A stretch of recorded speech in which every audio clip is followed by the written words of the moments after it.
Equality and justice Patiala YouTube channel पर आपका स्वागत है। Dhamma based on union with Brahma is a false Dhamma video number 101। इस नई और बेहद दिलचस्प गहन चर्चा में स्वागत है। आज का विषय इतिहास, दर्शन शास्त्र और तर्कशास्त्र का एक ऐसा अद्भुत संगम है जो सच में सोचने के नजरिए को पूरी तरह से बदल सकता है। बिल्कुल, और आज हम जिस स्रोत पर बात करने वाले हैं वो काफी खास है। हाँ, आज की इस विस्तृत चर्चा का आधार डॉक्टर बाबा साहेब अम्बेडकर की प्रसिद्ध रचना द बुद्धा एंड हिज धम्मा का एक बहुत ही महत्वपूर्ण अंश है। इस अंश का शीर्षक है the Buddha's refutation of the ब्राह्मण डॉक्ट्रिन। तो बिना किसी देरी के सीधे विषय पर आते हैं। एकदम। ये चर्चा सिर्फ एक प्राचीन दार्शनिक बहस के बारे में नहीं है, बल्कि ये इस बारे में है कि कैसे ज्ञान, तर्क और प्रमाण को आधार बनाकर किसी भी स्थापित मान्यता को, किसी भी पुरानी सोच को परखा जा सकता है।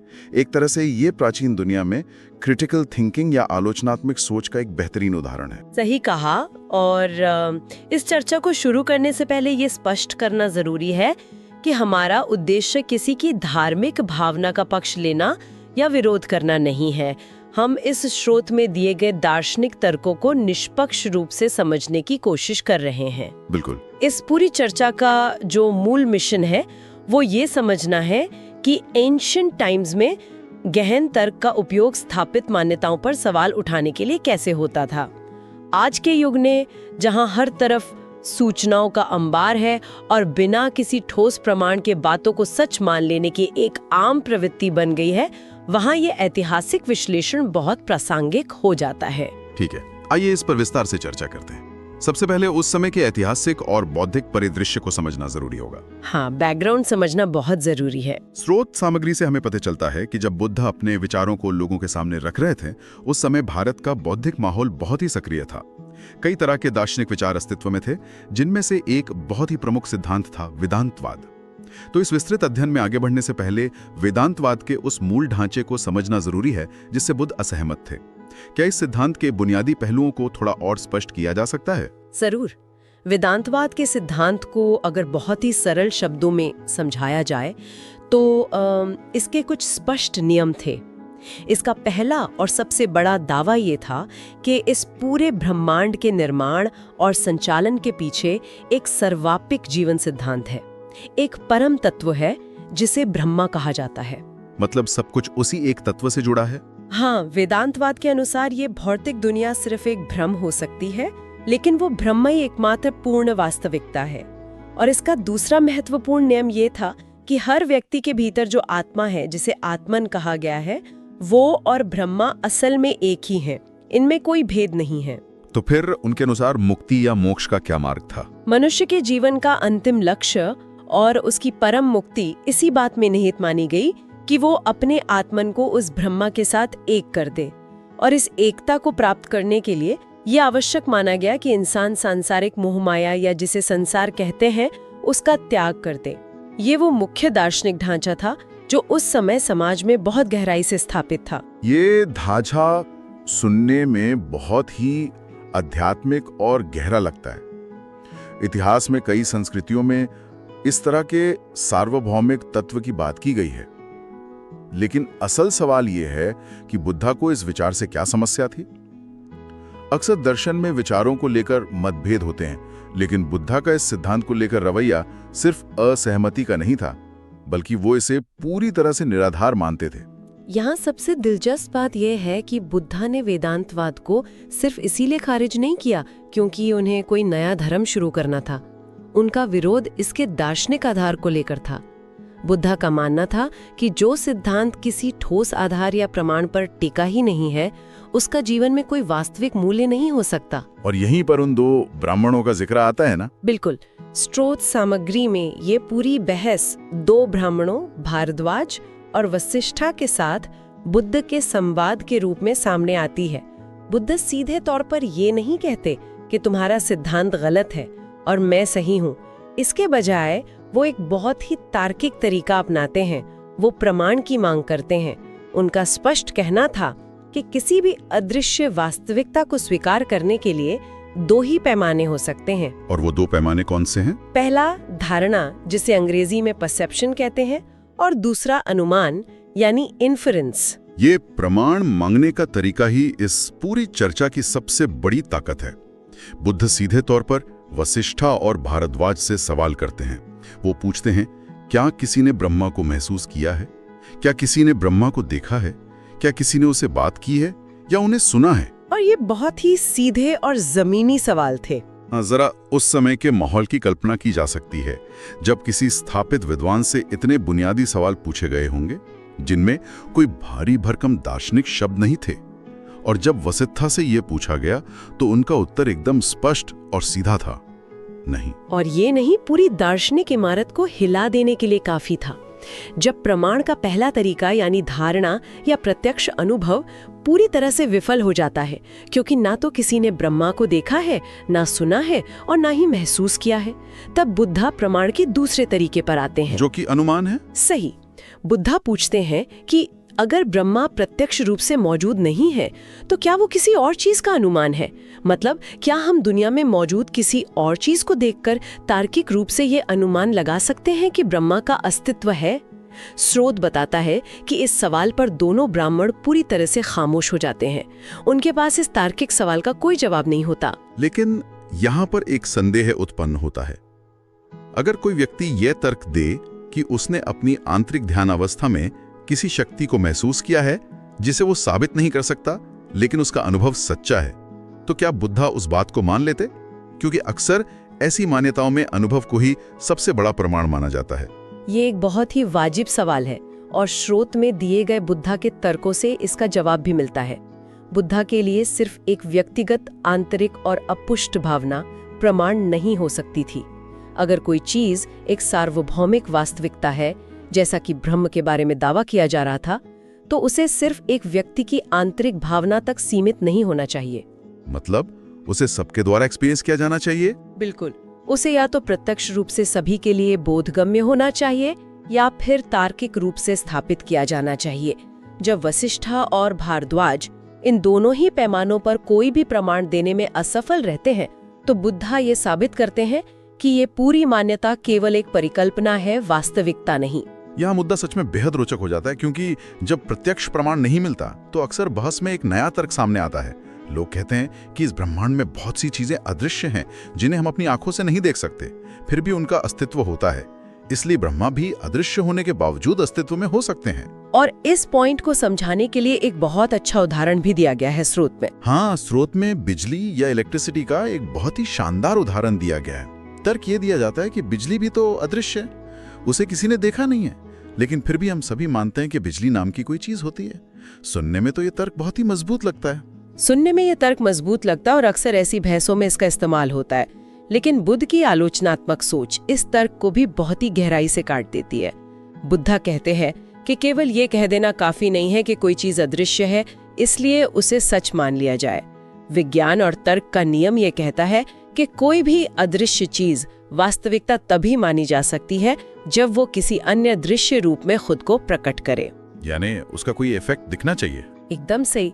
बुद्धा उसी बिजली के उदाहरण का इस्तेमाल करते हुए पूछते हैं कि हम बिजली के अदृश्य होने के बावजूद उसे वास्तविकता क्यों मानते हैं?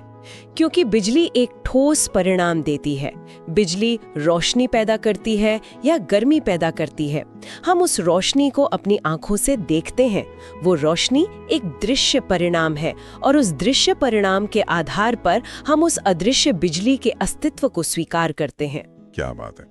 और फिर इसी कसौटी को बुद्धा ब्रह्मा पर लागू करते हैं। वो पूछते हैं कि ये अदृश्य ब्रह्मा आखिर क्या पैदा करता है? क्या इसका कोई दृश्य परिणाम है जिसे दुनिया देख सके? और एक बार फिर इस सवाल का उत्तर नकारात्मक ही होता है। ब्रह्मा का कोई ऐसा दृश्य परिणाम नहीं है जिसे भौतिक दुनिया में बिजली की रोशनी की तरह साबित किया जा सके। और इस बात को और भी आसान बनाने के लिए स्रोत सामग्री में एक आधुनिक विचार का संदर्भ भी मिलता है, जिसे कानून की भाषा में लीगल फिक्शन या कानूनी कल्पना कहा जाता है। ये एक ऐसी अवधारणा है जो इस पूरी बहस को एक नया और व्यवहारिक आयाम देती है। ये कानूनी कल्पना वाला हिस्सा सच में बहुत दिलचस्प है। क्या इस अवधारणा को किसी आधुनिक और रोजमर्रा के उदाहरण से समझाया जा सकता है? क्योंकि इससे बुद्धा का तर्क और भी ज्यादा क्लियर हो जाता है। जरूर। कानूनी व्यवस्था में कई बार कुछ ऐसी चीजों को सच मान लिया जाता है जो भौतिक रूप से सच नहीं होती। जैसे कॉर्पोरेट कानून में एक कंपनी को एक इंसान या लीगल पर्सन का दर्जा दिया जाता है। अब जाहिर है, एक कंपनी ना तो सांस लेती है, ना उसका कोई शरीर होता है और ना ही वो खाना खाती है, लेकिन फिर भी कानून उसे एक इंसान की तरह ट्रीट करता है। तो आखिर ऐसा क्यों किया जाता है? क्योंकि इस कानूनी कल्पना को स्वीकार करने से कुछ फलदायी और न्यायपूर्ण परिणाम सामने आते हैं। इस कल्पना की वजह से लोग व्यापार कर पाते हैं, कंपनी के नाम पर बैंक खाते खोले जा सकते हैं, कॉन्ट्रैक्ट बनाए जा सकते हैं और किसी विवाद की स्थिति में न्याय प्रक्रिया सुचारू रूप से काम कर पाती है। यानी एक ऐसी कल्पना जिसे सिर्फ इसलिए स्वीकार किया जा रहा है क्योंकि उसका वास्तविक दुनिया में कोई ठोस और सकारात्मक फायदा है, फ्रूटफुल एंड जस्ट रिजल्ट्स। बिल्कुल। बुद्धा इसी सटीक तर्क को ब्रह्मा की अवधारणा पर लागू करते हैं। बुद्धा कहते हैं कि चलिए एक पल के लिए मान लेते हैं कि ब्रह्मा भी एक प्रकार की कल्पना है। तो फिर सवाल ये है कि इस अदृश्य कल्पना को मानने से समाज में कौन सा फलदायी परिणाम मिल रहा है? इससे क्या न्यायपूर्ण नतीजा निकल रहा है? क्या इससे समाज में समानता आ रही है? और इसका जवाब भी उन ब्राह्मणों के पास नहीं था। नहीं, बसित्था और भरद्वाज इस सवाल पर भी पूरी तरह से निश्शब्द रह जाते हैं, क्योंकि ब्रह्मा की इस अदृश्य कल्पना का कोई भी फलदायी या न्यायपूर्ण परिणाम उन्हें भौतिक दुनिया में दिखाई नहीं देता। ये खामोशी अपने आप में एक बहुत बड़ा जवाब है। लेकिन बुद्ध का तरीका केवल साथी सवालों तक सीमित नहीं था। वो इस मुद्दे की बिल्कुल जड़ तक जाने के लिए पीढ़ियों की जानकारी को भी खंगालते हैं।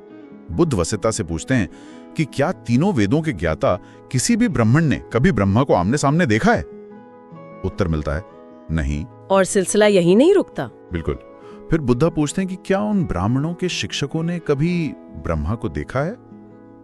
उत्तर फिर वही होता है। बुद्धा कहते हैं कि चलिए 7वीं पीढ़ी तक पीछे चलते हैं। क्या पिछली 7 पीढ़ियों में किसी भी ब्राह्मण ने ब्रह्मा को साक्षात देखा है? जवाब फिर से नकारात्मक ही आता है।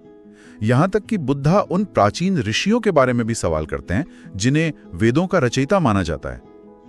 क्या उन्होंने कभी यह दावा किया था कि वे स्पष्ट रूप से जानते हैं कि ब्रह्मा कहां है? वसिष्ठा का जवाब होता है नहीं गौतम, ऐसा नहीं है। पीढ़ियों की इस गहरी अनभिज्ञता को जागर करने के बाद बुद्धा अपनी बात को पूरी तरह से स्पष्ट करने के लिए रूपकों का यानी एनालॉजीज का इस्तेमाल करते हैं। उनका पहला रूपक अंधे लोगों की कतार का है। हाँ, ये बहुत ही विजुअल एग्जाम्पल है। बुद्धा कहते हैं कि ब्राह्मणों की यह स्थिति उन अंधे लोगों की एक कतार जैसी है जो एक दूसरे को पकड़कर खड़े हैं। इस कतार में न तो सबसे आगे खड़ा व्यक्ति देख सकता है, न बीच वाला व्यक्ति देख सकता है और न ही सबसे पीछे खड़ा व्यक्ति देख सकता है। ये तो बिल्कुल बचपन में खेले जाने वाले उस खेल की तरह है जहां एक व्यक्ति दूसरे के कान में कुछ फुसफुसाता है और अंत तक पहुंचते पहुंचते बात का बतंगड़ बन जाता है। चाइनीज विस्पर्स जिसे कहते हैं। बस फर्क इतना है कि यहां शुरुआत में किसी ने कुछ नहीं देखा है। सही कहा। इस रूपक के माध्यम से बुद्धा यह स्थापित करते हैं कि जब पीढ़ियों में से किसी ने भी उस वास्तविकता का अनुभव नहीं किया है तो ये पूरी परंपरा और बातचीत महज एक अंधी, हास्यास्पद और खोखली बात बनकर रह जाती है। ये बस शब्दों का एक जाल है जिसका कोई भी ठोस या व्यवहारिक आधार नहीं है। ये सिर्फ एक अंधानुकरण है जो पीढ़ियों से बिना सवाल किए चला आ रहा है। अंधे लोगों की कतार वाला रूपक तो शानदार है ही, लेकिन स्रोत सामग्री में इसके बाद जो दूसरा रूपक दिया गया है वो और भी ज्यादा मजेदार और गहरी सोच वाला है। ये रूपक सबसे खूबसूरत महिला का है। बुद्धा कहते हैं कि मान लीजिए एक आदमी भीड़ में खड़ा होकर ये दावा करता है कि वो इस देश की सबसे खूबसूरत महिला से बेइंतहा प्यार करता है और उसे हर हाल में पाना चाहता है। अब जाहिर है आसपास के लोग उस आदमी से पूछेंगे ही कि भाई तुम जिस सबसे खूबसूरत महिला से इतना प्यार करते हो, क्या तुम जानते हो कि वो किस जाति की है? वो ब्राह्मण है, क्षत्रिय है, वैश्य है या शूद्र है? वो आदमी जवाब देता है नहीं। और लोगों के सवालों का सिलसिला यहीं खत्म नहीं होता। लोग फिर पूछते हैं कि अच्छा, क्या तुम उस महिला का नाम जानते हो, उसके परिवार का नाम जानते हो? क्या तुम्हें पता है कि वो लंबी है, छोटे कद की है या मध्यम ऊंचाई की है? उसका रंग कैसा है? वो गोरी है, सांवली है या सुनहरी है? वो किस शहर या किस गांव में रहती है? और इन सभी बुनियादी सवालों का उस आदमी के पास केवल एक ही जवाब होता है, नहीं, मुझे कुछ नहीं पता। ये रूपक सुनकर तो आधुनिक युग के ऑनलाइन डेटिंग या कैटफिशिंग की याद आ जाती है, जहां कोई व्यक्ति इंटरनेट पर एक ऐसी प्रोफाइल पिक्चर या एक आइडिया से प्यार कर बैठता है जो असलियत में शायद अस्तित्व में भी नहीं है। उस इंसान को ना तो सामने वाले का असली नाम पता होता है, न पहचान, लेकिन वो पूरी तरह से एक काल्पनिक विचार के प्रति समर्पित हो जाता है। जब बुद्धा वसिष्ठा से पूछते हैं कि क्या उस आदमी का ये दावा मूर्खतापूर्ण नहीं है, तो दोनों ब्राह्मण ये स्वीकार करने पर मजबूर हो जाते हैं कि हाँ, ये पूरी तरह से मूर्खतापूर्ण बात है। अगर इसे एक बड़े संदर्भ में देखा जाए तो ये रूपक मानव मनोविज्ञान की एक बहुत ही गहरी और कड़वी सच्चाई को उजागर करता है। जैसे उस आदमी का प्यार एक ऐसी काल्पनिक महिला के लिए है जिसके बारे में वो जरा भी नहीं जानता, और ये स्पष्ट रूप से एक मूर्खता है। ठीक उसी तरह एक ऐसे ब्रह्मा के साथ एक होने की बात करना, अपना पूरा जीवन उसके लिए त्याग देना, जिसके बारे में किसी ने कुछ नहीं देखा, कुछ नहीं जाना, जिसका कोई प्रत्यक्ष प्रमाण नहीं है, वो भी उतनी ही बड़ी मूर्खता है। बिल्कुल। ये दर्शाता है कि कैसे मनुष्य बिना किसी ठोस आधार के महज बातों और परंपराओं में आकर एक अमूर्त अवधारणा के प्रति अपना पूरा जीवन और अपनी पूरी ऊर्जा समर्पित कर देता है, बिना एक बार भी ये सवाल किए कि वो अवधारणा असल में क्या है और उसका वास्तविकता से कोई संबंध है भी या नहीं। तो इन सब का आखिर क्या अर्थ निकलता है? इन सभी तर्कों, सीधे सवालों और बेहतरीन रूपकों के बाद बुद्धा अपने अंतिम निष्कर्ष पर पहुंचते हैं। बुद्धा का यह निष्कर्ष बहुत ही स्पष्ट, तार्किक और दो टूक है। चूंकि ब्रह्मा वास्तविक नहीं है, इसलिए ब्रह्मा पर आधारित कोई भी धर्म या कोई भी सिद्धांत पूरी तरह से बेकार है, यूजलेस है। हाँ, यूजलेस। अगर किसी मान्यता की बुनियाद ही एक ऐसी चीज पर खड़ी है जिसका ना तो कोई प्रत्यक्ष प्रमाण है, ना ही कोई तार्किक अनुमान है और ना ही समाज के लिए उसका कोई फलदायी परिणाम है, तो उस पर बनी पूरी दार्शनिक इमारत ही महत्वहीन हो जाती है। बुद्धा की यह आलोचना सिर्फ एक धार्मिक बहस नहीं थी, बल्कि ये उस समय के बौद्धिक समाज को सच्चाई का आईना दिखाना था। इससे एक बेहद अहम सवाल खड़ा होता है, और ये सवाल आज के इस आधुनिक समय के लिए बहुत ज्यादा प्रासंगिक है।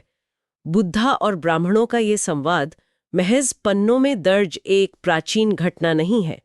ये जानकारी को प्रोसेस करने का एक फ्रेमवर्क है।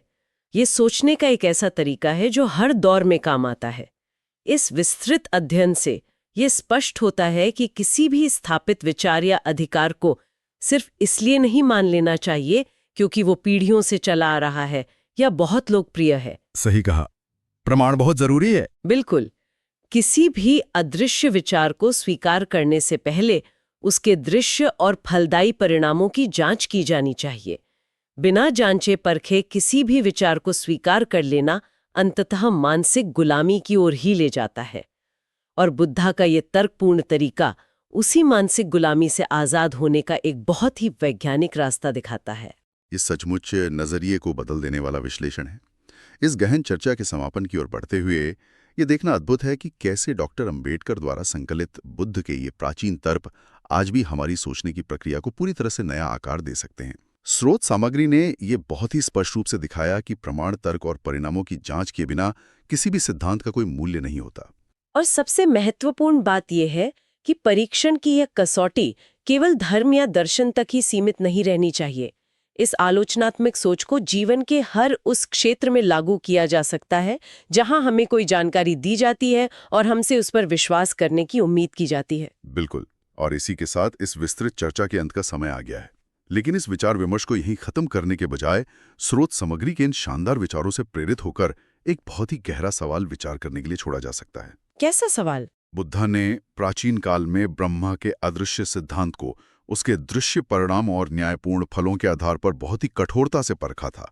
अच्छा। आज की आधुनिक दुनिया में भी कई ऐसी अदृश्य ताकतें हैं जो जीवन को नियंत्रित कर रही हैं।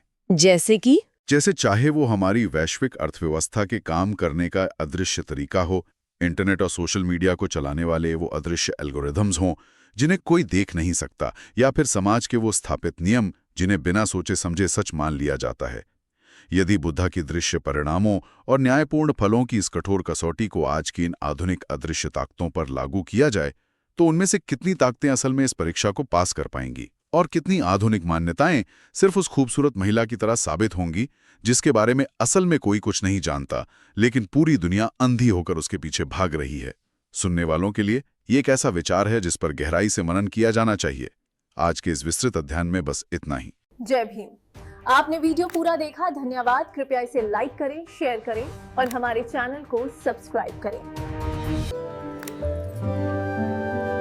अगर आपको वीडियो पसंद आया है तो please subscribe this channel and press icon button.